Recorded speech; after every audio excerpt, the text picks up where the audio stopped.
Good morning. Dil TMT, Swargaseema sandalwood farms and LIC సమర్పిస్తున్న business breakfast షోకి స్వాగతం. ట్యూస్డే మార్నింగ్ ఏషియన్ మార్కెట్స్ నష్టాల్లో విలువలాడుతున్నాయి. So ఏ market తీసుకున్నా కూడా నష్టాలతోనే కనిపిస్తోంది. జపనీస్ ఇండెక్స్ హైయెస్ట్ లాసెస్ చూస్తున్నాం, 2%. హ్యాంగ్సెంగ్ 1.6%, తైవానీస్ ఇండెక్స్ 1.17%, సింగపూరే కొద్దిగా బెటర్గా ఉంది 0.3%. మిగతా మార్కెట్స్ అన్నీ కూడా మోర్ దాన్ 1% నష్టంతో ట్రేడ్ అవుతున్నాయి. గిఫ్ట్ నిఫ్టీ సూచిస్తోంది 150 పాయింట్ల గ్యాప్ డౌన్ ఓపెనింగ్ను. టారిఫ్ ట్రామా కొనసాగుతోంది. ఇప్పుడు అమెరికన్ ప్రెసిడెంట్ డొనాల్డ్ ట్రంప్ చాలా గందరగోళం చేస్తున్నారు వరల్డ్ ఎకానమీస్ని. కెనడా, మెక్సికోలపై 25% టారిఫ్స్ విధించారు. చైనా మీద మరొక 10%. సో మొత్తం మీద చైనా మీద ఒక 20% అడిషనల్ టారిఫ్స్ ఈ సమయంలో మనకు కనిపిస్తున్నాయి. దీనికి ప్రతీకారంగా కెనడా కూడా రిటాలియేటరీ టారిఫ్స్ అనౌన్స్ చేసింది. సో ఇలా ఒకళ్ళ మీద ఒకళ్ళు యుద్ధం చేసుకుంటున్నారు. సో ఈ యుద్ధం ఎక్కడికి దారితీస్తుంది అనేది తెలీదు. మెక్సికో నుంచి, కెనడా నుంచి వచ్చే all agricultural products, fruits, vegetables, sugar, coffee ఇలాంటి వాటి అన్నిటి మీద ఇప్పుడు టారిఫ్స్ విధిస్తున్నారు. ఈ టారిఫ్స్ వలన యుఎస్లో ఇన్ఫ్లేషన్ 1% పెరిగే అవకాశం ఉందన్న అంచనాలు వెలువడుతున్నాయి. అలాగే వాళ్ళ జీడిపి 0.7% తగ్గే అవకాశం ఉందని చెప్తున్నారు. ప్రస్తుతం క్వార్టర్ అంటే Q1లో అమెరికన్ ఎకానమీ బహుశా కాంట్రాక్ట్ కాబోతుంది. అంటే జీడిపి గ్రోత్ స్థానంలో జీడిపి క్షీణించబోతోంది. మరోవైపు స్టాగ్ఫ్లేషన్ భయాలు కూడా యుఎస్లో మొదలయ్యాయి. యుఎస్ ఎకానమీ ట్రంప్ చర్యల వలన మరి ఆయన ఏం సాధించదలుచుకున్నారో దీనివలన ఏంటో తెలియదు. మరి ఎందుకు చేస్తున్నాడు? ఓన్లీ సంచలనాల కోసం ఆయన్ని గురించి అందరూ ప్రపంచం మాట్లాడుకోవాలని చేస్తున్నాడా, లేకపోతే అమెరికా ఎకానమీకి ఏమైనా మేలు చేయాలనుకుంటున్నాడా? అది కూడా ఉంటుంది కదా. రాగానే అమెరికన్ ఎకానమీని నాశనం చేయాలని అనుకోడు ఆయన. కానీ ఎందుకు చేస్తున్నాడు, ఎలా చేస్తున్నాడు, అసలు ఆయనకే బహుశా ఒక క్లారిటీ ఉందో లేదో కూడా తెలియదు. మళ్ళీ రేపు ఈ ఫెంటనిల్ అనే ఒక ప్రోడక్ట్ని, ఇది మత్తుమందు, ఈ మత్తుమందు అమెరికాలో బాగా ప్రబలిపోయింది. ఎక్కువగా మెక్సికో నుంచి వస్తూ ఉంటుందట ఇది. సో ఈ దిగుమతుల్ని ఆయన కట్ చేయాలన్న ఉద్దేశంతో ఇవన్నీ చేస్తున్నాడని అంటున్నారు. సరే, మంచిదే మత్తు పదార్థాలు రాకుండా చేయడం. కానీ మిగతా ప్రొడక్ట్స్ అన్నిటి మీద ఏంటి గందరగోళం అనేది తెలియదు. మళ్ళీ మార్చి 12 నుంచి స్టీల్, అల్యూమినియం మీద 25% టారిఫ్స్ పెడతాడు. సో ఈ టారిఫ్స్ ఏంటో, ఈ గొడవ ఏంటో ఏం అర్థం కావట్లేదు. ఈ నేపథ్యంలో గ్లోబల్గా ఒక రిస్క్ ఆఫ్ అనేది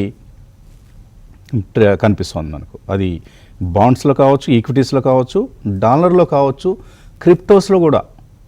ఆయన ఏం చెప్తున్నాడు, ఒక నేషనల్ క్రిప్టో రిజర్వ్ ఫండ్, ఒక స్ట్రాటజిక్ రిజర్వ్ ఫండ్ని మేము క్రిప్టో రిజర్వ్ ఫండ్ని పెడతాము. ఇందులో 4 బిట్కాయిన్తో సహా 4 క్రిప్టో కరెన్సీస్ని కలిపి ఒక రిజర్వ్ని మేము ఏర్పాటు చేస్తామని చెప్పారు. అయినా కూడా క్రిప్టోస్ కూడా లాస్ట్ నైట్ బిట్కాయిన్ $90,000 వెళ్ళి అక్కడి నుంచి మళ్ళీ వెనక్కి వచ్చేసింది, 8% తగ్గింది. మిగతా క్రిప్టోస్లో కూడా అంటే అక్రాస్ ది అసెట్ క్లాసెస్ ఒక సెల్ ఆఫ్ అనేది కనిపిస్తుంది. అలాగే మిలిటరీ ఎయిడ్ని యుక్రెయిన్కి ఏదైతే ఇప్పటిదాకా అమెరికా ఈ రక్షణ సరఫరా వ్యవస్థ చేస్తుందో అవన్నీ ఆపివేస్తున్నట్లుగా, నిలిపివేస్తున్నట్లుగా ప్రకటించింది. బహుశా ఆయన వ్లాదిమిర్ పుతిన్ ఇప్పుడు రష్యాతో రష్యా మీద శాంక్షన్స్ కూడా తీసేస్తారట. సో ఇలా జరుగుతోంది. ఈ నేపథ్యంలో యూరోపియన్ యూనియన్ దేశాలన్నీ ఏకమవుతున్నాయి. ఎందుకు నవ్వు వస్తుందంటే ఇవన్నీ మనం పొద్దున్నే మాట్లాడుకోవాల్సి వస్తుందని, మన మార్కెట్ల గురించి మర్చిపోయి ఈ యూరోపియన్ కంట్రీస్ గురించి, అక్కడేం జరుగుతుంది, ఇక్కడేం జరుగుతుంది, ఇవి మాట్లాడుకునే పరిస్థితి వస్తుంది. ఆ పరిస్థితిని ట్రంప్ క్రియేట్ చేశారు.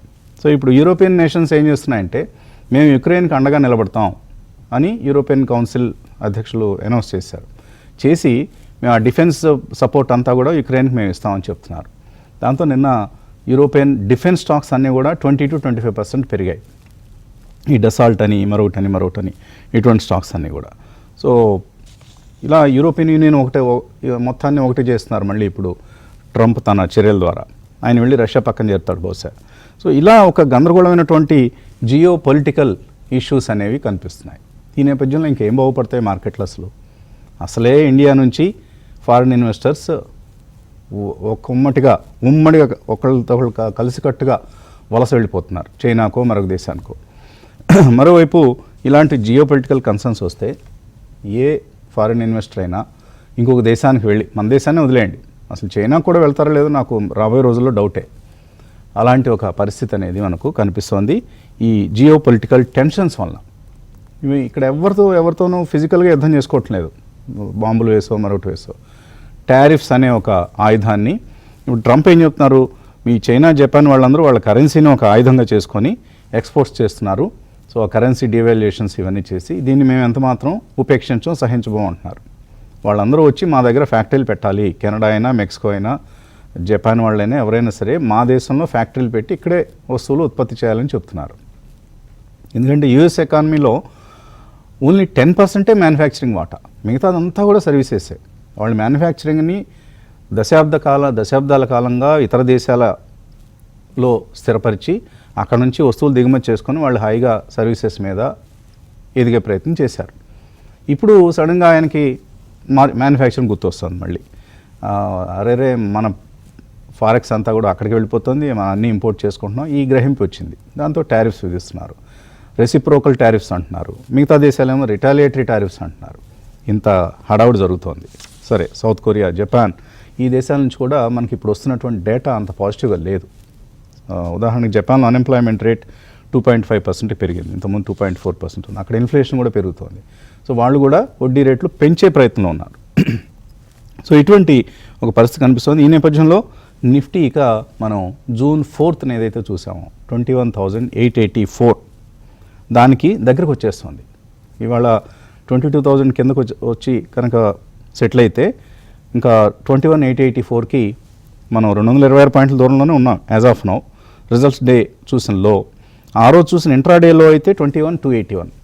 ఇటువంటి లెవెల్స్ని మనం బహుశా టెస్ట్ చేసే అవకాశం కనిపిస్తుంది. కాబట్టి కేర్ఫుల్గా ఉండాలి. ఎవ్వరూ రేట్లు తగ్గాయి కదా అనే ప్రయత్నం మాత్రం, యావరేజ్ చేసే ప్రయత్నాలు మాత్రం చేయొద్దు. ఎక్కడికి వెళ్తుంది Nifty? Mid cap small caps అయితే 40, 50, 60% తగ్గాయి. కానీ నిఫ్టీ 21,800 దగ్గర అవుతుందా లేదా 21,500, 21,000 ఇవన్నీ కూడా మనకు తెలియని అంశాలు. కాబట్టి కేర్ఫుల్గా ఉండాలి. గ్లోబల్ డెవలప్మెంట్స్ని గమనించాల్సినటువంటి సమయం ఇది. ఇంటర్నల్గా ఇక్కడ మనకి ఏం జరుగుతుంది, నిన్న కుటుంబరావు గారు ఒక ఈ రోజుల్లో చాలా మీమ్స్ వస్తున్నాయి, చాలా జోక్స్. ఇంత ప్రమాదంలో కూడా, ఇంత నష్టాల్లో కూడా మనం ఆ జోక్స్ చూసి సరే కాసేపు నవ్వుకునేటువంటి పరిస్థితి. ఏమని, ప్రధానమంత్రి గరీబ్ షేర్ యోజన అని అందరికీ షేర్ల ధరలని అందుబాటులోకి తీసుకొచ్చే ప్రయత్నం చేస్తుంది మోడీ గవర్నమెంట్. ధరలన్నీ తగ్గితే ఇప్పుడు రిలయన్స్ సపోజ్ 300 రూపాయలకి వచ్చింది అనుకోండి, అందరం అందుబాటు ధరలోకి వచ్చేసినట్లే కదా. అలాంటి ఒక ప్రయత్నం మోడీ ప్రభుత్వం చేస్తుందని. సరే, వాళ్ళు కావాలని ఎందుకు చేస్తారు కానీ, బట్ ప్రభుత్వం ఈ ఫారిన్ ఇన్వెస్టర్స్ని, ఈ ఎక్సోడస్ని ఆపలేకపోతే మాత్రం చాలా గందరగోళం జరుగుతుంది. They have to do something. ఏం చేస్తారు, వాళ్ళని ఎలా కన్విన్స్ చేస్తారు? ఫారిన్ పోర్ట్ఫోలియో ఇన్వెస్టర్స్ కావచ్చు, ఎఫ్డిఐ కావచ్చు, ఈ రెండింటినీ మన దేశం నుంచి వెళ్లకుండా ఆపాలి. ఇక్కడే మనకి ఇంకా పెద్ద స్థాయిలో, హెచ్చు స్థాయిలో ఇక్కడికి రావాలి అని అంటే మాత్రం government has to do something. ఇక్కడ ప్రభుత్వ ఇంటర్వెన్షన్ అనేది, జోక్యం అనేది చాలా చాలా అవసరం. లేదంటే మాత్రం మార్కెట్లు మరింతగా కృంగిపోయే అవకాశం ఉంటుంది. ఈ బేర్ మార్కెట్, ఇప్పుడు మొదలైన బేర్ మార్కెట్ మరింత చిక్కబడే అవకాశం ఉంటుంది. ఆ పరిస్థితి వస్తే మాత్రం it may take years together to come out of this situation. అంటే మనం ప్యానిక్ అవ్వండి, ఇదంతా గందరగోళంగా ఉందని చెప్పడం కాదు, బట్ ఒక పాసిబిలిటీని మనం ఎప్పుడూ దృష్టిలో పెట్టుకోవాలి. అందుకోసం చెప్పడం జరుగుతుంది. కుటుంబరావు గారు ఏంటి, ఏం చెప్తారు? ఇప్పుడున్న ఇవాళ కూడా గ్యాప్ డౌన్ ఓపెనింగే చూడబోతున్నాం మనం. ఇందాక మీరు మెన్షన్ చేసినట్టు నిన్న మీకు నేను పంపించిన జోకే నడుస్తుందండి మార్కెట్లో. ప్రధానమంత్రి గరీబ్ షేర్ యోజన అన్నట్టే. ఎందుకంటే వాల్యుయేషన్స్ హిస్టారికల్ లోస్కి వచ్చేస్తున్నాయి. అంటే ఫార్వర్డ్ ఎర్నింగ్స్ బట్టి అటు బట్టి కూడా చూస్తూ ఉంటాయి. అంటే డెఫినెట్లీ మార్కెట్లో lack of interest, totally market నుంచి ఎగ్జిట్ అయిపోయి వేరే అసెట్ క్లాసెస్కి వెళ్ళిపోదామని కూడా చాలా డిటర్మిన్డ్ గా చాలా మంది ప్రిపేర్ అవుతున్నారు అంటానికి కూడా ఇండికేషన్ అనమాట. Any small pull back individual stocks లో వచ్చినా కూడా సెల్లింగ్ ఎట్లా ఎన్కౌంటర్ అవుతుంది అనేది మనందరం చూస్తాం. అయితే క్లియర్లీ ఇక్కడ ఏమన్నా డొమెస్టిక్ ఫ్యాక్టర్స్ ప్లే చేస్తున్నాయంటే సెలెక్టివ్ గా మేబీ కపుల్ ఆఫ్ పాకెట్స్ లో డొమెస్టిక్ ఫ్యాక్టర్స్ ప్లే చేయొచ్చు కానీ, but by and large it is all global result activity అనమాట. ఎస్పెషల్లీ ట్రంప్ గారి మూలన. బికాజ్ ఆయన మ్యావరిక్ మూవ్స్ ఏవైతే ఉన్నాయో డెఫినెట్లీ మార్కెట్స్ ని ఎట్లా అతలా కుతలం చేస్తున్నాయో చూసాం. నిన్న మెక్సికో కెనడా పైన టారిఫ్స్ ఇమీడియట్ గా ఇంపోజ్ చేస్తున్నా అని చెప్పేసి సడన్ గా మళ్ళీ చైనా పైన కూడా 10% పెట్టారు అడిషనల్ గా, ఇది వరకు పెట్టిన 10% కాకుండా. కాబట్టి క్లియర్లీ మార్కెట్స్ నిన్న ఎట్లా రియాక్ట్ అయినాయి యుఎస్ లో అనేది కూడా మనం చూసాం. అక్కడ విక్స్ మనం ఏదైతే ఇక్కడ ఫియర్ ఫ్యాక్టర్ విక్స్ ఎప్పుడు లెక్కేస్తూ ఉంటామో 13.5 14 ఇట్లా అని, యుఎస్ లో one of the highest levels కి వెళ్ళింది లాస్ట్ డిసెంబర్ అనమాట. ఆయన ఎలక్షన్ తర్వాత వచ్చిన వొలటిలిటీలో వచ్చిన హైయెస్ట్ లెవెల్ కూడా క్రాస్ అయింది 22.78. అంటే అమెరికన్ మార్కెట్స్ లో కూడా కన్సర్న్ ఎట్లా పెరిగిందో చూసాం. మొన్న వీకెండ్ 600 పాయింట్ల పైగా డౌ పెరిగితే మళ్ళీ నేను ఒకే రోజు 600 పాయింట్ల పైన పడటం, ఇట్లాంటి వొలటైల్ మూవ్స్ అనమాట అక్కడ కూడా ఉండేపాటికి విక్స్ ఆ విధంగా పెరుగుతుంది. కాబట్టి అన్సర్టనిటీ పెరుగుతాం. ప్లస్ దానికి తగ్గట్టు ఏదో నేను సొల్యూషన్ తీసుకొస్తాను, వార్ ఆపుతాను అని బుల్డోజ్ చేస్తా ఒక కంట్రీని అటెంప్ట్ చేస్తా ఉంటే ఉక్రెయిన్ ని ఫోర్స్ చేద్దాము పీస్ కన్నట్టు అనమాట. చూస్తే లిటరల్లీ ఒక బిజినెస్ మెన్ ఇంకో ఫెలో బిజినెస్ మెన్ ని బ్లాక్ మెయిల్ చేసిన తీరులో ఉన్నాయి ఆ డిస్కషన్స్ చూస్తూ ఉంటే ఒక విధంగా. విచ్ ఈస్ మేబీ ఆయన బిహేవియర్ జెలెన్స్కీ గారిది వైట్ హౌస్ లో ఇవన్నీ పెడితే డెఫినెట్లీ నేను అనుకోవటం ఆ issue it's not a big issue actual గా that behaviour part of it. ఎందుకంటే అంత స్ట్రెస్ లో ఉన్న ఒక కంట్రీ హెడ్ అనమాట ఆ విధంగా బిహేవ్ చేశా అంటే నాకైతే సర్ప్రైజ్ లేదు. బట్ డెఫినెట్లీ యుఎస్ అట్లా బుల్డోస్ చేయటం కూడా I think May ట్రిజర్ some more newer problems from Europe side. ఇప్పుడు యుయు యునైటెడ్ గా ఉంటుంది, మరి టారిఫ్స్ లో యూరోపియన్ యూనియన్ యునైటెడ్ గా ఉండి అమెరికాను అపోజ్ చేయగలిగితే ఆటోమేటిక్ గా ఫస్ట్ దెబ్బతినేది యుఎస్ఏ. ఆ ఓవర్ కాన్ఫిడెన్స్ నా ఎకానమీ నిలబడుతుంది అని యుఎస్ అనుకోవటం మాత్రం ఫూలిష్నెస్. అండ్ ఏదైతే ఇప్పుడు స్టాగ్ఫ్లేషన్ అని అంటున్నామో స్టాగ్ఫ్లేషన్ తర్వాత నెక్స్ట్ డిప్రెషన్ వచ్చేది. కాబట్టి వన్స్ స్టాగ్ఫ్లేషన్ నుంచి డిప్రెషన్ లెవెల్ కి యుఎస్ ఎకానమీ షిఫ్ట్ అవుతూ ఉంటే గనక తర్వాత ఏ మెజర్స్ తీసుకున్నా కూడా ట్రంప్ గారు రికవరీ చేయలేరు అక్కడ, దట్ ఈస్ ఫర్ ష్యూర్. కాబట్టి ఎంత తొందరగా యుఎస్ తన పాలసీస్ ని క్లారిటీ తోటి అనమాట డిఫరెంట్ కంట్రీస్ తోటి బయలాటరల్ గా చేసుకుందాం అనుకున్న డీల్స్ చేస్తుందనేది అయితే అవసరం ఉంది. అదర్వైజ్ వరల్డ్ వైడ్ డెమోక్రసీకే ఒక ముప్పుగా తయారయ్యేటట్టుగా అనిపిస్తున్న ట్రంప్ గారు అయితే మాత్రం అది కేర్ఫుల్ గా మనం చూడాలి. సరే, ఆ డెవలప్మెంట్స్ పక్కన పెడితే కనుక మన దగ్గర ఎఫ్ఐఐ సెల్లింగ్ నాన్ స్టాప్. జనవరిలో $9 బిలియన్ అమ్మారు, ఫిబ్రవరిలో దాదాపు $4 బిలియన్ అమ్మారు. ఏదో కాస్త తక్కువ అమ్మారు ఫిబ్రవరిలో అనుకుంటే కాదనమాట, నెంబర్ ఆఫ్ ట్రేడింగ్ డేస్ తక్కువ ఉన్నాయి, సెలవులు ఉండబట్టేనమాట ఇటు మనకి సెల్లింగ్ తక్కువ కనిపించింది. సెలవులు లేకుండా ఉండుంటే ఫిబ్రవరి కూడా ఏసీ $6 or $7 బిలియన్ సెల్లింగ్ ఉండేది ఎఫ్ఐఐస్ అనమాట. అయితే ఒక్కటి మ్యాక్రో పిక్చర్ లో నిన్న మనది మ్యాక్రో డేటాలో మ్యానుఫ్యాక్చరింగ్ పిఎంఐ 14 month లోకి వచ్చింది. దిస్ అన్ ఇండికేషన్ క్లియర్లీ కాస్త స్లో డౌన్ మన దగ్గర ఇంజనీరింగ్ క్యాపిటల్ గుడ్ సెక్టర్ లో ఉంది. అండ్ ఆ స్టాక్స్ ముందు నుంచి కూడా కరెక్ట్ అవటం మనం చూసాం. అండ్ ఇప్పుడు ఇండెక్స్ కూడా అనమాట రిఫ్లెక్ట్ చేస్తుంది, పిఎంఐ ఇండెక్స్ అనమాట 14 month లోకి వచ్చేసింది 56.3. కాబట్టి కేర్ఫుల్ గా చూడాలి గవర్నమెంట్ ఏమన్నా ఇంపీటెస్ ఇస్తుందా ఇదని. దట్టు 14 month లోకి కూడా ఎప్పుడు వచ్చింది గవర్నమెంట్ స్పెండింగ్ దాదాపు రైల్వేస్ డిఫెన్స్ లో 51% జంప్ వచ్చింది లాస్ట్ 2 months లో. మరి 51% హయ్యర్ గా గవర్నమెంట్ స్పెండ్ చేసిన పిఎంఐ తక్కువ వచ్చిందంటే కనుక డెఫినెట్లీ ప్రైవేట్ సెక్టర్ స్లైట్ ట్రబుల్లోకి వెళ్తాందా క్యాపిటల్ గూడ్స్ అనేది కూడా కేర్ఫుల్ గా చూడాలన్నమాట. మేబీ గవర్నమెంట్ ఏమన్నా ఇన్సెంటివైజ్ చేస్తుందా, పిఎల్ఐ స్కీమ్స్ ఏమన్నా ఎక్స్పాండ్ చేస్తుందా, మోర్ ప్రోత్సాహకాలు ఏమన్నా ఇస్తుందా అనేది కూడా మనం అబ్జర్వ్ చేయాల్సిందైతే ఉంది.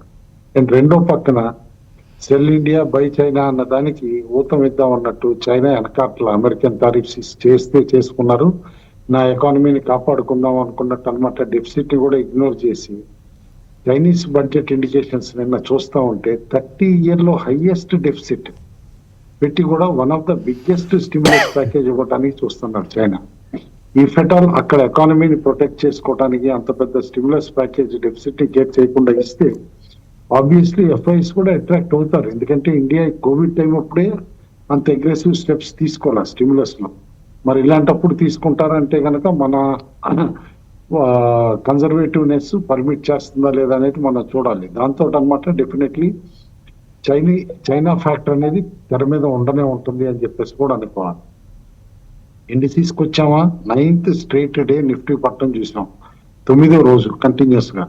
కాబట్టి ఎప్పుడు వస్తుంది ఇవాళ 10th డే ఎనీవే ఓపెనింగ్ అయితే వీక్ గానే ఉంటుంది. More than 150-160 points already Nifty సూచిస్తుంది.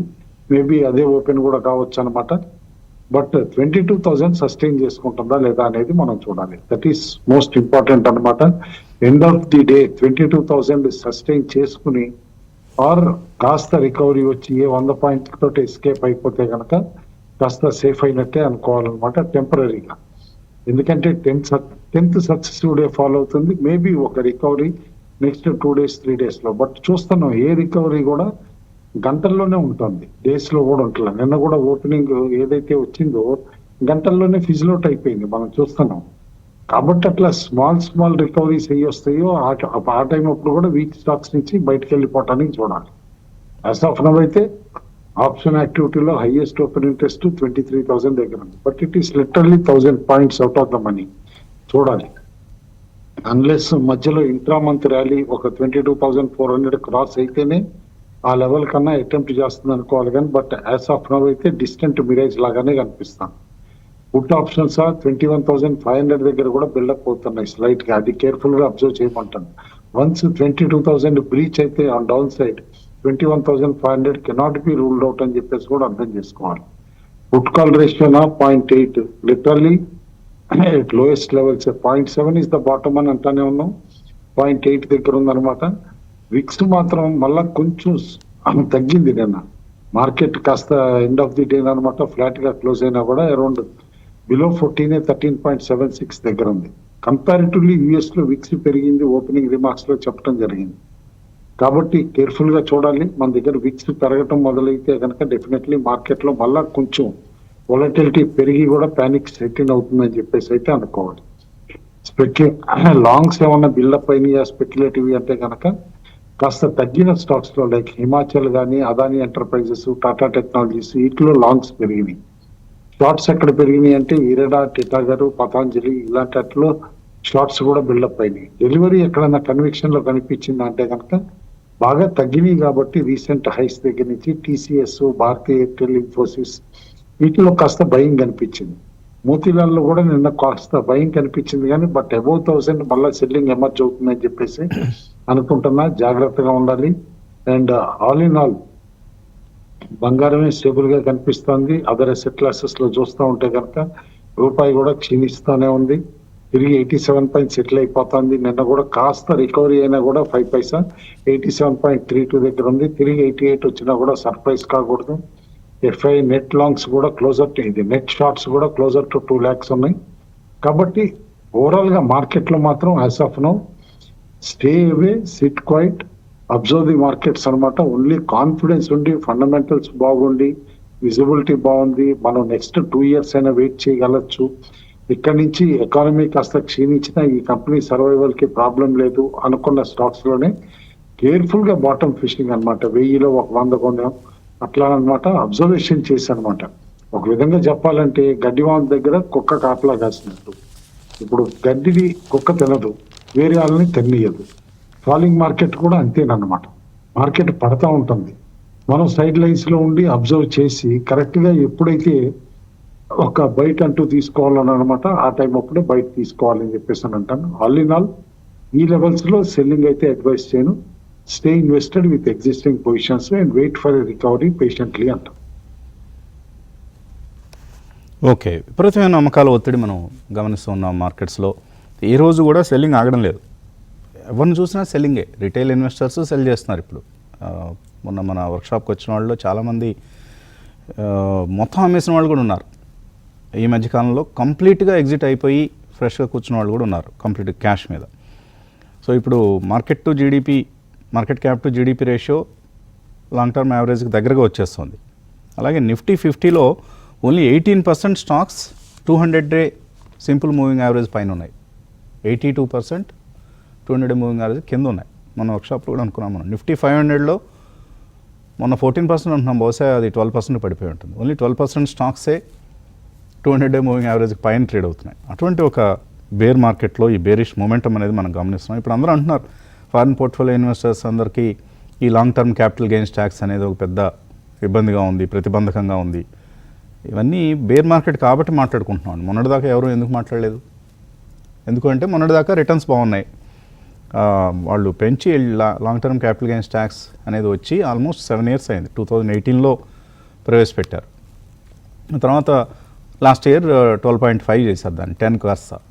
ఇప్పుడు ఎందుకు మాట్లాడుతున్నారంటే డాలర్ ఎఫ్ఐఎస్కి డాలర్ టర్మ్స్లో రిటర్న్స్ అనేవి నెగిటివ్లోకి వచ్చేస్తున్నాయి. ఇప్పుడు 5%కి వచ్చాయి, 6%కి వచ్చాయి, ఇప్పుడు నెగిటివ్లో కూడా వెళ్ళిపోతాయి. ఇలాగే మార్కెట్ బేరిష్గా ఉంటుంది. అందుకని అందరూ ఆ విధంగా ఇప్పుడు సమీర్ అరో లాంటి వాళ్ళందరూ కూడా క్యాపిటల్ గెయిన్స్ ట్యాక్స్ తీసేయాలంటున్నారు.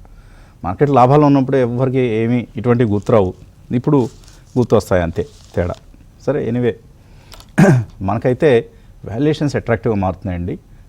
తప్పకుండా ఇటువంటి సమయంలో మనం స్టాక్స్ని యాడ్ చేసుకోకపోతే పొరపాటు చేసిన వాళ్ళు అవుతాం. సో ఐదర్ ఉన్నవి హోల్డ్ చేయటం, లేదు మంచి క్వాలిటీ స్టాక్స్ని యాడ్ చేసుకోగలగటం. ఇవి నెక్స్ట్ 3 years పర్స్పెక్టివ్తో చేయాలి, నాట్ ఫర్ 3 months 6 months. అప్పుడు మంచి ఫలితాలు సాధించగలుగుతాం. క్రాంతి గారితో, రామకృష్ణ గారితో మాట్లాడదాం చిన్న బ్రేక్ తర్వాత. ఓకే, ఒంటారియో అనే ఒక ప్లేస్ ఉంది, ఇది కెనడాలో. సో ఆ స్టేట్ నుంచి ఆ ప్లేస్ నుంచి యూఎస్ఏకి చాలా ఎలక్ట్రిసిటీ వెళ్తూ ఉంటుంది. సో ఇప్పుడు ఒంటారియో ప్రీమియర్ అక్కడ అధ్యక్షుడు చెప్తున్నారు, కానీ మేము దీన్ని యూఎస్కి ఏదైతే ఎలక్ట్రిసిటీ సప్లై చేస్తున్నామో ఈ టారిఫ్ వార్ కారణంగా దాన్ని నిలిపేస్తామని. అది నిలిపేస్తే యూఎస్లో చాలా సివియర్ పవర్ షార్టేజ్ వచ్చేస్తుంది. ఇలా రకరకాల స్టేట్మెంట్లు ప్రతిరోజు మనం సోషల్ మీడియాలో గమనిస్తూ ఉన్నాం. క్రాంతి గారు ఏమిటి రికవర్ అయ్యారా? అమెరికా హైదరాబాద్ వచ్చి అలసిపోయినట్టున్నారు. నిన్నటి రెస్ట్తో సరిపోయి ఉంటుంది బహుశా. ఏంటి ట్రంప్ గారి నుంచి ఏమన్నా మీకు సందేశాలు ఏమైనా అందాయా? ఏ విధంగా ఆయన ప్రపంచాన్ని ఈ ప్రపంచం మీద యుద్ధం చేయబోతున్నాడు? వసంత్ గారు, ఇవే వీటినే అన్ఇంటెండెడ్ కాన్సిక్వెన్సెస్ అంటారు. అంటే ఒక చర్యకి మనం ఊహించని ప్రతిచర్యలు ఉంటాయి అనమాట. ఇప్పుడు ఈయన టారిఫ్ వార్ అంటున్నారు, కానీ ఏంటంటే మన తెలుగులో చక్కటి సామెత ఉంది, కొన్నాళ్ళకి మందేస్తే ఉన్నాళ్ళకి ఊడిపోతుంది. ఓకే, అట్లనే ఈయన టారిఫ్ ఆ డెఫిసిట్ తగ్గిద్దాం అనుకుంటే అసలుకే మోసం వచ్చేది అట్లుంది.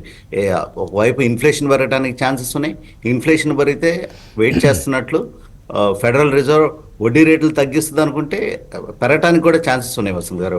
అది కనుక అయితే కనుక మొత్తం first of all business friendly అయినటువంటి ట్రంప్ అడ్మినిస్ట్రేషనే మళ్ళీ వాళ్ళే డిస్ట్రక్షన్ కొని తెచ్చుకున్నట్లు అవుతుంది. సో అందువల్ల స్లోగా they are going to act. Vasanth garu statements ఇస్తున్నారు, కానీ స్లోగా first I'm going to attack on China అన్నాడు, but now he's going on Mexico and Canada. ఒక చైనా మీద కొంచెం స్లోగా ఉన్నాడు. All of a sudden scenario అనేది చేంజ్ అవుతుంది. So they are observing keenly. But ఏంటంటే టారిఫ్ అని main the word I like in the English dictionary is tariff అని అంటుంటాడు ఆయన. సో అందువల్ల ఆ టారిఫ్ అనేది చెప్పిస్తానే they are also calculating Vasanth garu. So అందువల్ల నేనేమి ఈ టారిఫ్తో ఇమ్మీడియట్గా మీరు చెప్పినట్లు ఇందాక వాళ్ళు టారిఫ్ వేస్తే కనుక ఎలక్ట్రిసిటీ బంద్ చేస్తూ ఉంటారు. సో ఇటువంటి అన్ఇంటెండెడ్ కాన్సిక్వెన్సెస్ డెఫినెట్గా ఉంటాయి. ఫర్ ఎగ్జాంపుల్ మనం ఒక 1 year 18 months బ్యాక్ చెప్పాలంటే వసంత్ గారు, ఫెడరల్ రిజర్వ్ అనూహ్యంగా జెరోమ్ పవెల్ ప్రీవియస్ అడ్మినిస్ట్రేషన్లో ఇంట్రెస్ట్ రేట్స్ని all of a sudden increase చేస్తుంటే ఏమైంది, వాళ్ళకి తెలియకుండానే banking crisis, Silicon Valley Bank అనేది కొలాప్స్ అయిపోయింది. These are the unintended consequences అనమాట. మళ్ళీ ఫైనాన్షియల్ క్రైసిస్ వచ్చేస్తాయని స్లోగా వెళ్ళారు pace. So they have a different intention, but ఏంటంటే అవుట్కమ్స్ మారిపోతూ ఉంటాయి ఒక్కోసారి, because it's a complex economy అనమాట. సో అందువల్ల టారిఫ్లో మార్కెట్ కనుక next Trump is the first president Vasanth garu in the history of previous American హిస్టరీలో డౌ జోన్స్ పెరిగిందని ట్వీట్ చేసేది ప్రెసిడెంట్ ట్రంప్ ఒకడే. He can't allow the market also suffer అనమాట. So they have eyes on the markets also other hand. సో దాన్ని ఎట్లా balance చేసి దీన్ని ఈ నెగోషియేషన్స్ ఎట్లా చేస్తాడో చూడాలి. బట్ ఏంటంటే మరీ అంత మనం జస్ట్ ఒక 3-4 months బ్యాక్ వసంత్ గారు వీఆర్ ఫుల్ బుల్ మార్కెట్ మూడ్లో ఉన్నాం. Just overnight things are started changing. 23,000 break అయింది, వీఆర్ అట్ 22,000. ఇది కూడా బ్రేక్ అయితే కనుక వీఆర్ సినారియో అంతా చేంజ్ అయిపోతుంది. సో ఆ ఇంప్రూవ్మెంట్ కూడా థింగ్స్ అట్లనే చేంజ్ అవుతాయి వసంత్ గారు. సో ఈ రోజు దాకా నెగిటివ్గా ఉన్న నెగిటివ్ సెంటిమెంట్ కూడా పాజిటివ్గా టర్న్ అవటానికి కూడా చాలా క్విక్గా అవుద్ది market. That's what market mood is always. అందుకే ఐన్స్టీన్ అంటాడు, I can understand the movements of heavenly bodies but not the mood of the investors అని. సో మార్కెట్లో ఈ సినారియోస్ వస్తుంటే దానికి అనుగుణంగానే ఉండాలి వసంత్ గారు. ప్రస్తుతానికైతే స్టే ఇన్వెస్టెడ్ అంటాను. ఎక్స్ట్రీమ్ లాంగ్ టర్మ్ కనుకుంటే కనుక this the time to pick in Vasant garu. Probably ఈ రోజు మనం ఇవన్నీ మనకి నెగిటివిటీ ఇదంతా కనపడుతుంది. ఇందాక కుటుంబరావు గారు చెప్పినట్టు మ్యానుఫ్యాక్చరింగ్ పిఎంఐ కూడా సాఫ్టనింగ్ అవుతుంది. బట్ ఈ టైంలోనే కొంచెం long term horizon at least 1-2 years horizon ఉంటే కనుక డెఫినెట్లీ 100 కొనాలనుకుంటే ఇప్పటి నుంచే 10-15తో స్టార్ట్ చేయొచ్చు వసంత్ గారు. రామకృష్ణ గారు ఏంటి, ఎలా ట్రేడ్ చేయాలి ఈరోజు? గ్యాప్ డౌన్ ఓపెనింగ్, గ్యాప్ డౌన్లో కోర్స్ షార్ట్ సెల్ చేయకూడదు అనుకోండి, బట్ జనరల్గా మార్కెట్లో ఈ టైంలో షార్ట్ సెల్ చేసిన వారికే డబ్బులు వస్తాయి, లాంగ్స్ వెళ్ళిన వాళ్ళకి రావు. సో ఓపెనింగ్లో చేయకపోయినా ఏ లెవెల్స్ దగ్గర షార్ట్ సెల్కి వెళ్ళొచ్చు? సో గుడ్ మార్నింగ్ అండి. మొత్తం మీద నిన్న కూడా మార్కెట్స్ కొంత స్టార్టింగ్ లో పాజిటివ్ గా ఉన్నప్పటికీ ఎక్కువసేపు నిలబడలేదు. వెంటనే నెగిటివ్కి వెళ్ళిపోవటం విత్ ఇన్ 20-30 minutes లో మళ్ళీ మధ్యాహ్నం కొంచెం పాజిటివ్ గా వచ్చినప్పటికీ అది పాజిటివ్ అనేది ఉండలేకపోతుంది. మార్కెట్ ఎప్పటికప్పుడు సెల్లింగ్ ఇంటెన్సిఫై అవుతూ ఉందండి. నిన్న చెప్పినట్టు లెవెల్స్ అయితే రీచ్ కాలేదు, లాంగ్ సైడ్ రెసిస్టెన్స్ బ్రేక్ కాలేదు. సో లక్కీగా ట్రిగర్ కాలేదు కాబట్టి స్టాప్స్ కూడా క్వశ్చన్ లేదు. సో ఓవరాల్ గా సెల్ అండ్ రైజ్ మార్కెట్స్ లోనే ఉన్నట్టుంది మార్కెట్. ఇంకా అంటే ఏమాత్రం కోలుకోవటం లేదు. నిన్న హోప్ ఉంది, అంటే జీడిపి నెంబర్స్ వల్ల కానీ ఏదైనా పాజిటివ్ క్యూస్ వల్ల, జిఎస్టీ నెంబర్స్, ఆ పాజిటివ్ క్యూస్ వల్ల కొంత పాజిటివ్ గా క్లోజ్ చేస్తారేమో ఆఫ్టర్ లాంగ్ టైం. ఒక 18 sessions నాన్ స్టాప్ గా పడటం మార్కెట్ ఇవన్నీ చూసాము. సో కానీ మార్కెట్ లో ఎక్కడ కూడా సెల్లింగ్ ఆగటం లేదు. మెయిన్ గా ఎఫ్ఐఎస్ సెల్లింగ్ కూడా రోజు రోజుకి పెరుగుతుంది, ఇంటెన్సిఫై అవుతుంది. నిన్న కూడా 5,000 crores అప్రాక్సిమేట్ గా అమ్మటం జరిగింది. కాబట్టి ఏ లెవెల్స్ దగ్గర మనము, అంటే ఇప్పుడు ఈ రోజు ఇచ్చిన లెవెల్స్ కనుక మనం చూస్తే 21,978, బహుశా అది ఓపెనింగ్ లోనే రావచ్చు. ఆ ప్రైస్ అంటే సాఫ్ట్ గానే ఉంటుంది, అంటే ఆ ప్రైసెస్ కట్ అయినప్పుడు మార్కెట్స్ సీరియస్ గా పడే ఛాన్స్ ఉంది. అట్లాగే రెసిస్టెన్స్ దగ్గరకు వచ్చినా కానీ షార్టింగ్ ఆపర్చునిటీస్ కోసం చూడమని చెప్తాను. 22,260 మనకి ఓపెన్ ఇంట్రెస్ట్ పరంగా చూసినప్పుడు 23,000 కాల్ హైయెస్ట్ ఉంది. అలాగే రైటింగ్ చూస్తే 22,400 ఉంది. ఇమీడియట్ గా లెవెల్స్ కి రీచ్ అయ్యే అవకాశాలు కనిపించడం లేదు. మేబీ ఫ్యూ సెషన్స్ తర్వాత ఏమన్నా పాజిటివ్ సెంటిమెంట్ ఇంప్రూవ్ ఏమైనా అయితే ఆ రెసిస్టెన్స్ లో మనం వచ్చే ఛాన్స్ ఉంది. కానీ ప్రస్తుతం 21,900 రైటింగ్ ఎక్కువ ఉంది పుట్ సైడ్ మనం చూస్తే. అది కనుక బ్రేక్ అయితే ఇమ్మీడియట్ గా ఇంకొక 2% కట్టు మనం ప్రిపేర్ అయి ఉండాలి. 2021 ఎగ్జాంపుల్ తో పోల్చుకుంటే ఇయర్ 2021 లో కూడా ఇలాగే ఆల్మోస్ట్ 18% దాకా హై నుంచి వచ్చి అక్కడ నుంచి రికవరీ చూసాము. సో ఈసారి అలాంటి సినారియో ఉంటుందా లేకపోతే ఇంకా ఫాలో అవుతుందా అనేది భవిష్యత్తు చెప్పాలి. ప్రస్తుతానికైతే మార్కెట్ మూడు చాలా వీక్ గా ఉంది. ఓకే, కొన్ని ట్రేడింగ్ స్ట్రాటజీస్ చెప్తే ఇంకా మన వాళ్ళు ట్రేడర్స్కి ఉపయోగంగా ఉంటుంది. ఎక్కడ లాభాలు చేసుకోవడానికి ప్రతి మార్కెట్లోనూ అనుకూలంగా ఉంటుంది. ఏ మార్కెట్లో అయినా ఐదర్ షార్ట్ సెల్ చేసో లేదా లాంగ్ ట్రేడ్స్లోనూ. కుటుంబరావు గారు, ఎవరైనా లాటరీ టికెట్ కొందాము అని అనుకుంటే కనుక ఇప్పుడు 23,000 కాల్ ఆప్షన్ 40-50 రూపాయల మధ్యలో దొరుకుతుంది. ఓకే ఓకే, కాబట్టి అది లాటరీ టికెట్ లాగా కొనుక్కోమనండి. 75 లాట్ సైజు, ఓకే, 40 రూపాయల్లో కొంటామంటే 3,000 రూపాయలు ఇన్వెస్ట్మెంట్. మీకు మధ్యలో ఎప్పుడైనా సరే మార్కెట్ రికవరీ వచ్చి ఈవెన్ 22,500-600 వరకు వచ్చినా కూడా okay, before 15th or 16th this call option will go right all the way up to 100+. Okay, recovery వస్తుంది, డబుల్ ఇన్వెస్ట్మెంట్ రాకపోతే 50 రూపాయలు పోతుంది అంతే. ఓకే, సరదాగా ఇలాంటివి చెప్పండి రామకృష్ణ గారు. అవి ట్రేడర్స్కి ఉపయోగపడే విధంగా మనం కొన్ని ఇవ్వాలి సలహాలు. దాని మీద రేపటి నుంచి మనం ఆ ప్రయత్నం చేద్దాం. అలాగే ఆప్షన్స్ కూడా ఇద్దాము. ఆప్షన్స్ లో ఏ ఆప్షన్స్ కొనుక్కోవాలి, కాల్ వేరెవర్ రైట్ చేయొచ్చా, బై చేయొచ్చా, ఇలాంటివి. ఓకే, ఇంకా కాలర్స్ వెయిట్ చేస్తున్నారు, కాలర్ని తీస్తున్నాం. ఓకే, సరే, బ్రేక్ వెళ్లే ముందు ఒక మెయిల్ చదువుతాను. కృష్ణ చైతన్య మెయిల్ పంపించారు, పోర్ట్ఫోలియో సగాన్ని పడిపోయింది. పెద్ద విచిత్రమే ఉంది, ఇందులో ఆశ్చర్యమే ఉంది. స్టాక్స్ అయితే మంచి స్టాక్స్లోనే ఉన్నారట, కానీ ఇరెడా పరిస్థితి దారుణంగా ఉందట. Renewable energy development agency, Indian renewable energy, ఇరెడా. కుటుంబంలో ఏంటి ఇరెడా పరిస్థితి దారుణంగా ఉంటే ఏం చేయాలి? రీసెంట్లీ F&Oలో ఎంటర్ అయిన తర్వాత కంపెనీ మళ్ళా అనమాట ఇది అనౌన్స్ చేయడం జరిగింది, QIP అనౌన్స్ చేయడం జరిగింది. కాబట్టి వన్స్ అనమాట F&Oకి ఎంటర్ అయ్యి మళ్ళీ ఇన్స్టిట్యూషనల్ ప్లేస్మెంట్ ఇక్కడ చేసి ఈక్విటీ పెంచుకుని ఇది చేసేటట్టయితే మాత్రం స్టాక్ లో వీక్నెస్ పర్సిస్ట్ అయ్యే సూచనలు అయితే ఉంటాయి. అయితే ప్రైజింగ్ ఎంత చేస్తారు ఇష్యూని బట్టేనమాట ఇక స్టాక్ ఇక్కడ సపోర్ట్ తీసుకుంటుందా లేదా అనేది అయితే చూడాలి. But as of now going by last results కానీ ఏదైనా సరే అబ్జర్వ్ చేస్తే ఇప్పుడు PE లెవెల్స్ కానీ 25 PEకి వచ్చేసింది.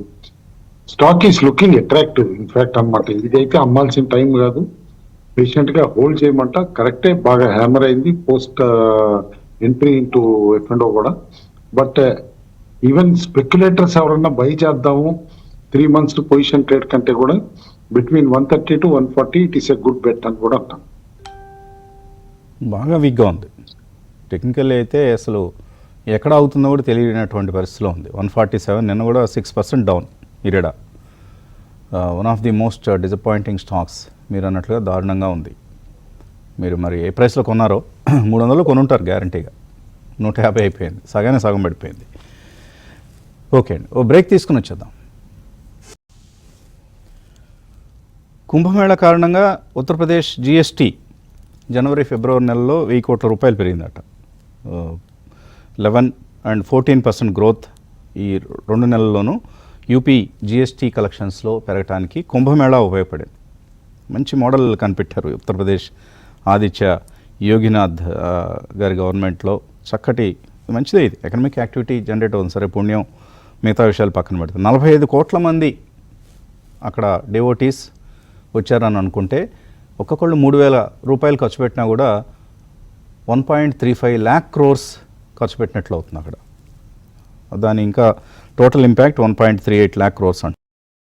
అలాగే రాబోయే రోజుల్లో మరిన్ని కుంభమేళాలు జరుగుతాయి. యూపీలో నెక్స్ట్ 27లో హరిద్వార్లో అర్ధ కుంభమేళా ఉంటుంది.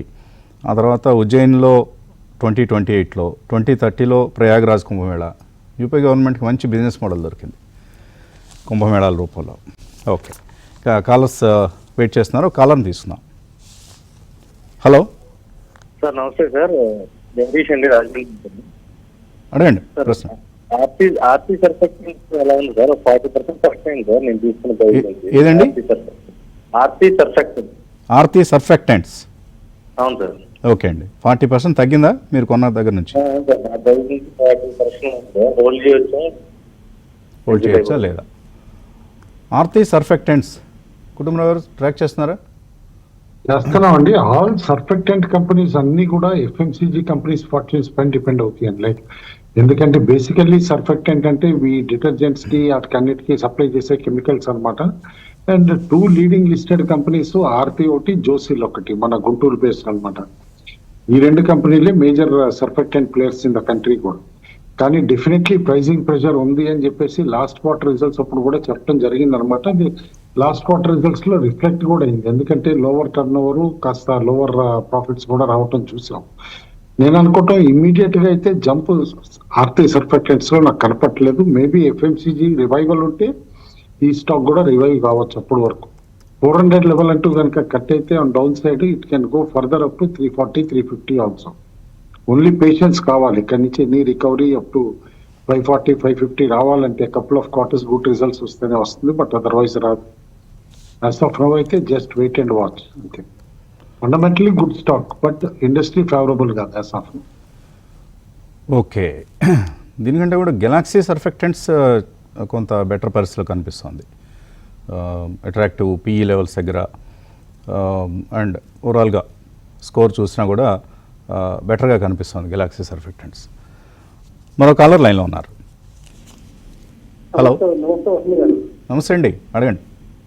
సార్ అక్కడ ఎగ్జిక్యూటివ్ లేదు సార్, 2009 షేర్లు 32 వరకు కొన్నాను సార్.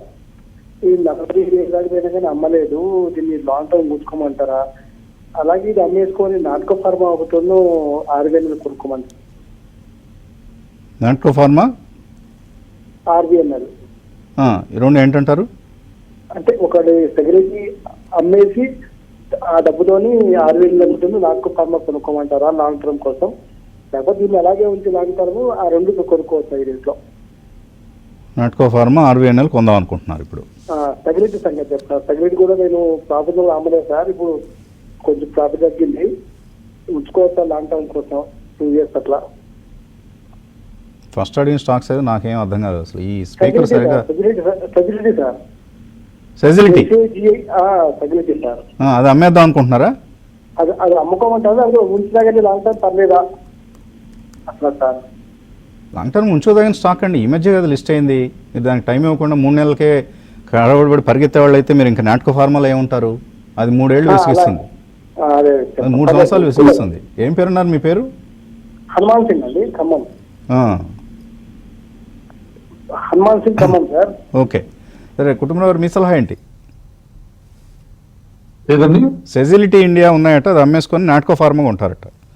లేదండి సెజిలిటీకే హోల్డ్ అంటానండి, ఎందుకంటే కంపెనీకి ఫ్యూచర్ ప్రాస్పెక్ట్స్ అయితే బాగున్నాయి డెఫినెట్లీ అనమాట.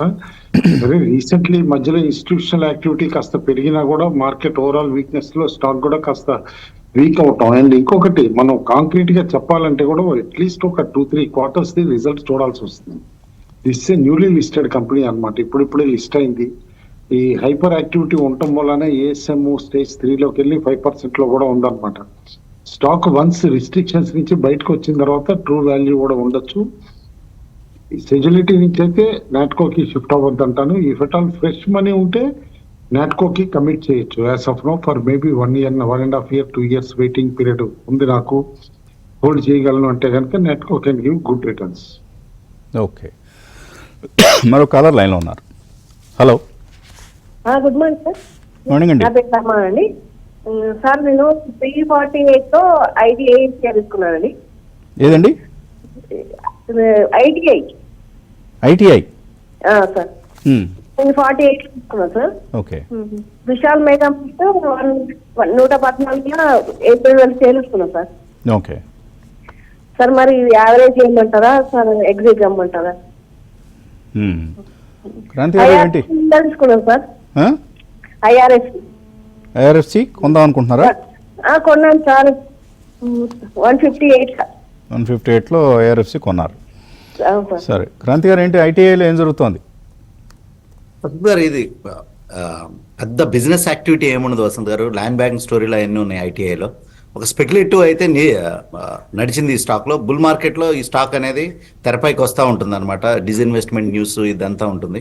ప్రస్తుతానికైతే హోల్డ్ చేయమని చెప్తాను వసంత్ గారు, పైనుంచి కిందకు పడింది. ఈ టైంలో యావరేజ్ చేయడానికి కూడా మంచి టైం కాదు వసంత్ గారు ఈ స్టాక్. హోల్డ్ అయితే చేయమంటాను, ర్యాలీస్లో ఎగ్జిట్ అవ్వమంటాను. ర్యాలీస్లో ఎగ్జిట్ కావచ్చు. రామకృష్ణ గారు, IRFC యావరేజ్ ఏమైనా చేయొచ్చా? IRFC ఇమ్మీడియట్ గా వద్దండి, వెయిట్ చేయమని చెప్తాను. ప్రస్తుతం 111 దగ్గర ట్రేడ్ అవుతుంది స్టాక్. కొంచెం పైకి వచ్చి కన్సల్టేషన్ కొంచెం పైకి వచ్చిన తర్వాత 130 అబోవ్ యావరేజ్ చేయమని. పెరుగుతున్నప్పుడే యావరేజ్ చేయండి, ఈ టైంలో వద్దు, ఇంకా కిందకు వచ్చే అవకాశాలు కనిపిస్తున్నాయి IRFCలో. ఓకే, మరో కాలర్ లైన్లో ఉన్నారు.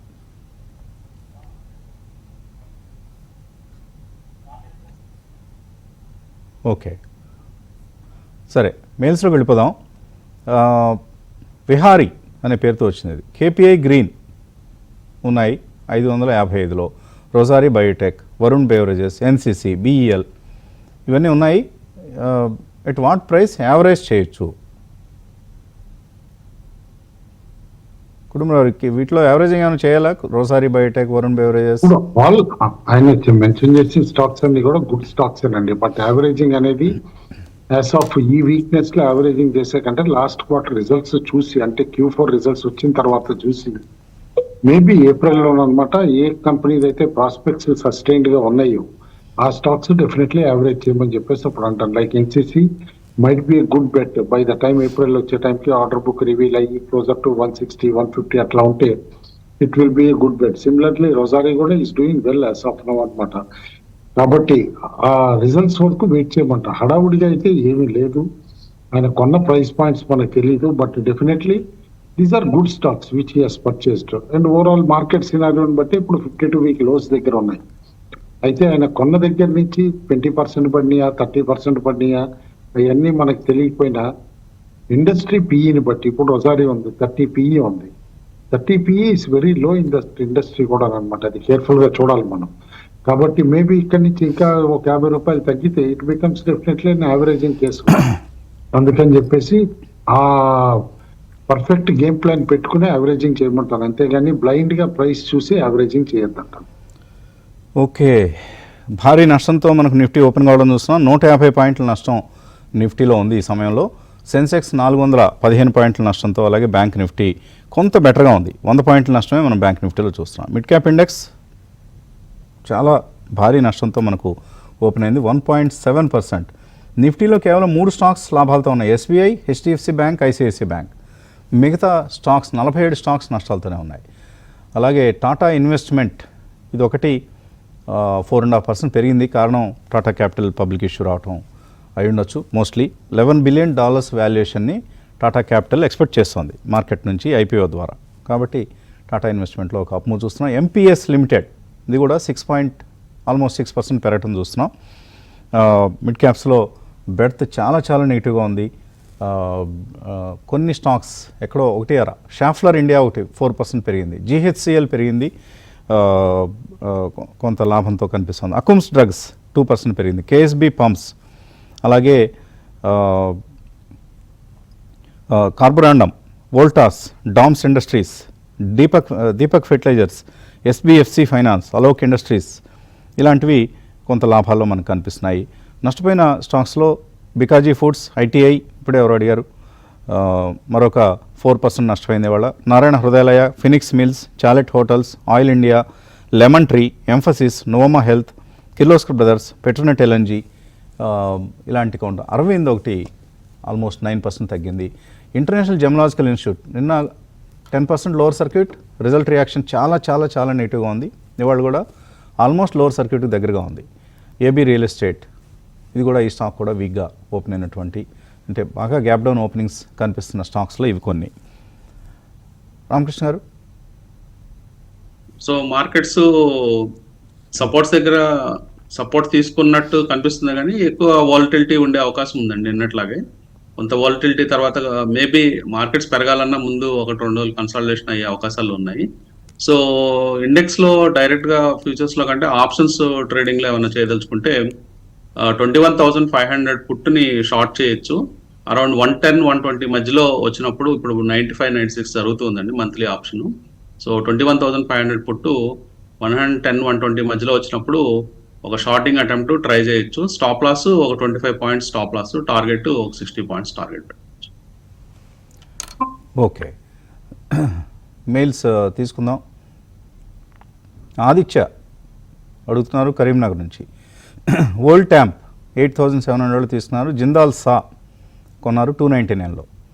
ఈ రెండు హోల్డ్ చేయొచ్చా లేదా? రెండు గుడ్ స్టాక్స్ కానీ రెండు కూడా తగ్గినాయండి. ఓల్డ్ టైంప్ అయితే కనుక సిగ్నిఫికెంట్ గా హై నుంచి కరెక్ట్ అయింది. ఎందుకంటే పెరిగేటప్పుడు కూడా పెరగటం అట్లానే పెరిగింది. ఓల్డ్ టైంప్ ఆల్వేస్ హై ప్రైస్ స్టాక్ అయినా కూడా, ఎందుకంటే 10 రూపీస్ పేట స్టాక్ అది, ఇంకా కూడా అంత లార్జ్ సైజ్ కంపెనీ అయినా కూడా స్టాక్ లో ఇప్పుడు దాదాపు 52 వీక్ లోకి వచ్చింది. ఇట్ లుక్స్ గుడ్ అండి. కరెంట్ లెవెల్స్ అయితే డెఫినెట్లీ బై చేయమంటాం. అంటే విత్ లాంగ్ టర్మ్ వ్యూ ఉంటేనే ఆ సెక్టార్ బాగుంది కాబట్టి. ఓకే, కోలా రావ్ అని పేరుతో వచ్చింది. జొమాటో కొన్నారట 251లో. క్రాంతి గారు, హోల్డ్ చేయొచ్చా జొమాటో? ప్రస్తుతానికైతే హోల్డ్ చేయొచ్చు వస్తుంది గారు. ఇన్స్టిట్యూషనల్ ఇంట్రెస్ట్ అనేది ఉంది జొమాటోలో. కొంచెం స్టాక్ కూడా 300 లెవెల్ నుంచి బాగా కరెక్ట్ అయింది. ప్రస్తుతానికైతే హోల్డ్ చేయమంటాను.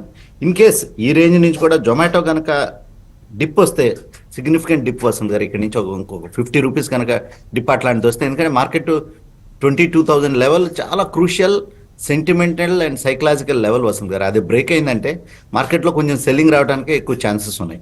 సో ప్రస్తుతానికైతే వెయిట్ చేయమని చెప్తాను. సో 200 రూపీస్కి వచ్చే ఛాన్స్ ఉందట జొమాటో. ఓకే, నరేష్ కుమార్ పాలీక్యాబ్ కొన్నారట 5,000 రూపాయల్లో. సుజ్లాన్ 50 రూపాయల్లో కొన్నారు. యాడ్ చేసుకోవచ్చా డిప్స్లో? పాలీక్యాబ్ టెక్నికల్ ర్యాలీ అయితే పాసిబిలిటీ ఉందండి, ఎందుకంటే UltraTech entry into wire segment అన్నప్పుడు అనమాట ఏదో క్రాష్ అయింది కానీ stock.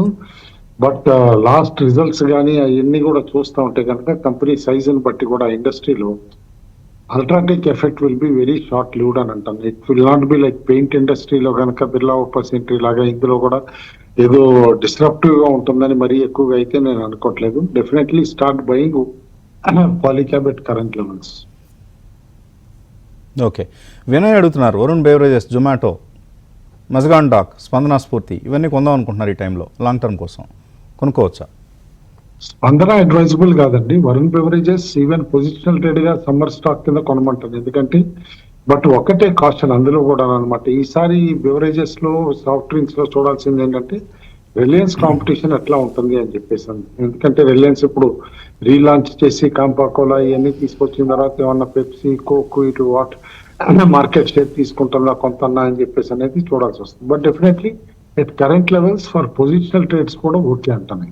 Mazagon dock Mazagon dock wait అంటానండి, అప్పుడే తొందర ఏం లేదు. గవర్నమెంట్ ఆఫ్ ఇండియా ఏదైతే షిప్ బిల్డింగ్ పైన వీటిపైన హ్యూజ్ బడ్జెట్ లో కూడా అనమాట ఎంఫసిస్ పెట్టిందో అది నేను అనుకోవటం కాంపిటీషన్ ఇండైరెక్ట్ గా కూడా ఎంటర్ కావచ్చు కొరియన్ దగ్గర నుంచి ఇట్లా మిగతా షిప్పర్స్ దగ్గర నుంచి అనమాట.